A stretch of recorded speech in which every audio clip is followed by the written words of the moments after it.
بے شک حضرت ایوب علیہ السلام کا قصہ صبر اور شکر کی وہ عظیم مثال ہے جو رہتی دنیا تک انسانوں کے لیے مشعل راہ ہے۔ السلام علیکم ناظرین، آج ہم ذکر کریں گے تاریخ انسانی کے اس عظیم پیغمبر کا جن کا نام صبر کی علامت بن گیا، حضرت ایوب علیہ السلام، جنہیں اللہ نے بے پناہ نعمتوں سے نوازا، پھر ایک کڑی آزمائش میں ڈالا اور پھر ان کے صبر کے بدلے وہ سب کچھ عطا کیا جو پہلے کبھی نہ تھا۔ آئیے جانتے ہیں اس ایمان افروز داستان کے مختلف مراحل۔ قصے کا آغاز ہوتا ہے ملک شام سے، جہاں حضرت ایوب علیہ السلام ایک نہایت امیر، با اثر اور سخی انسان تھے۔ اللہ نے آپ کو 48 اولادیں عطا کی تھی، وسیع زمینیں، ہزاروں مویشی اور بے حساب دولت آپ کے پاس تھی۔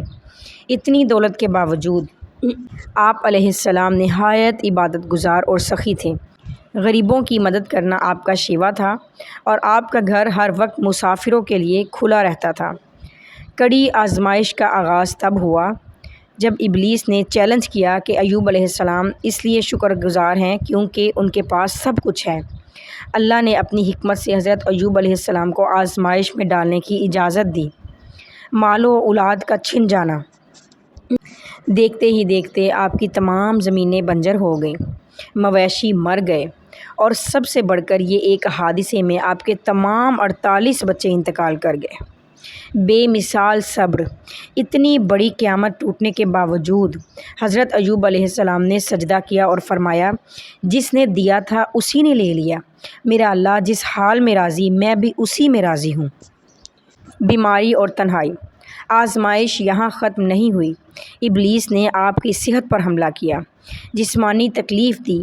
آپ علیہ السلام ایک ایسی شدید بیماری میں مبتلا ہوئے کہ جسم پر زخم پڑ گئے، لوگ آپ سے دور ہونے لگے، یہاں تک کہ آپ کو بستی سے باہر ایک ویران جگہ پر منتقل ہونا پڑا۔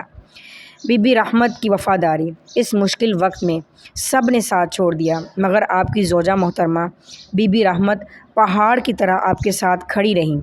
انہوں نے لوگوں کے گھروں میں کام کر کے آپ کی خدمت کی، یہاں تک کہ ایک وقت ایسا آیا جب انہیں خوراک کے بدلے اپنے بالوں کی چٹیاں تک بیچنی پڑی۔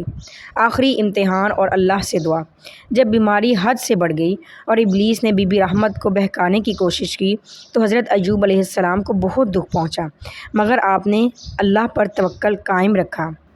تاریخی دعا، آخر پکار، آپ علیہ السلام نے اللہ کی بارگاہ میں نہایت عاجزی سے دعا کی، اے میرے رب، مجھے تکلیف پہنچی ہے اور تو سب سے بڑھ کر رحم کرنے والا ہے۔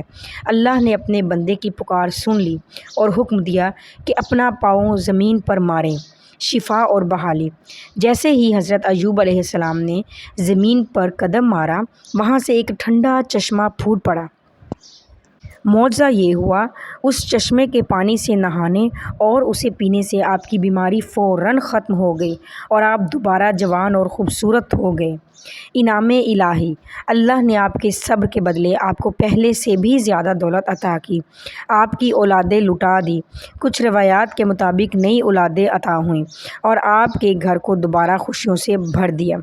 ناظرین، حضرت ایوب علیہ السلام کی زندگی ہمیں یہ سکھاتی ہے کہ حالات چاہے کتنے ہی بدتر کیوں نہ ہوں، اللہ کی رحمت سے کبھی نا امید ہونا نہیں چاہیے۔ اگر ہم مشکل میں صبر کریں گے تو اللہ ہمیں وہ سب کچھ عطا کرے گا جس کا ہم تصور بھی نہیں کر سکتے۔ امید ہے آج کی یہ ویڈیو آپ کے ایمان کو تازہ کرنے کا ذریعہ بنی ہوگی۔